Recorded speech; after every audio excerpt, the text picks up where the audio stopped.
എന്താ മോളെ നിങ്ങളെല്ലാരും കൂടി എങ്ങോട്ടാ പോണത്? എവിടേക്ക് പോവുകയാണ്? ഞാൻ വരണ്ടേ നിങ്ങളെ കൂടെ? നിങ്ങൾ ഒറ്റക്ക് എല്ലാവരും കൂടി പോകുക മക്കളെ?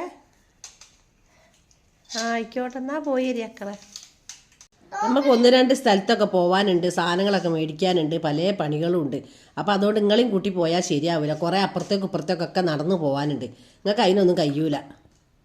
എന്താ മക്കളെ നിങ്ങൾ അങ്ങനെ പറയുന്നത്? എനിക്ക് നടക്കാൻ കഴിയായി ഒന്നുമില്ലല്ലോ, ഞാൻ നടക്കുകയൊക്കെ ചെയ്യും. ഇനി പറഞ്ഞിട്ട് കാര്യമില്ല, നിങ്ങൾ മാറ്റി ഇറങ്ങിയില്ലേ. ഇനിയിപ്പോൾ ഞാൻ മാറ്റി ഒരുങ്ങുമ്പോഴത്തേക്ക് നിങ്ങൾക്ക് നേരം പോകും, നിങ്ങൾ പൊയ്ക്കോളി. നോക്കിയിട്ട് കാര്യമില്ല. കുട്ടികളൊക്കെ നല്ലോണം നോക്കണം കേട്ടോ. കുട്ടികൾ അങ്ങോട്ടും ഇങ്ങോട്ടും മണ്ടൂടണ്ട. അപ്പുറത്തെ റോഡ് മേലേക്ക് ഇപ്പുറത്തെ റോഡ് മേലേക്കൊക്കെ പാഞ്ഞ് പോണത് നല്ലോണം നോക്കിക്കോണ്ടി. കഴിഞ്ഞ പ്രാവശ്യം തന്നെ പോയിട്ട് എന്തിൻ്റെ ഉള്ളിലോ കൈ കുടുങ്ങി എന്നൊക്കെ പറയണമല്ല, അതേമാതിരി ഒന്നും ആക്കണ്ട. ഞാൻ കൂടുതലുണ്ടെങ്കിൽ അതൊക്കെ നോക്കാൻ വിചാരിച്ചിട്ടാണ് ഞാൻ പറഞ്ഞു ഞാൻ വരാമെന്ന്.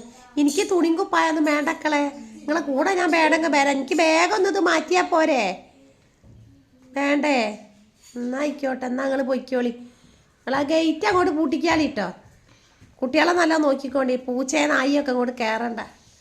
എന്ത് ചെയ്യാനാണ് മക്കളെ? ആദ്യമൊക്കെ പോണതിന് മുമ്പ് നിങ്ങൾ പറയേനി ഇന്നോടത്തേക്ക് പോവുകയാണെന്നൊക്കെ. കഴിഞ്ഞ് മക്കളെ കച്ചവടം കഴിഞ്ഞ് ഇത്രയൊക്കെ ഉള്ളൂ.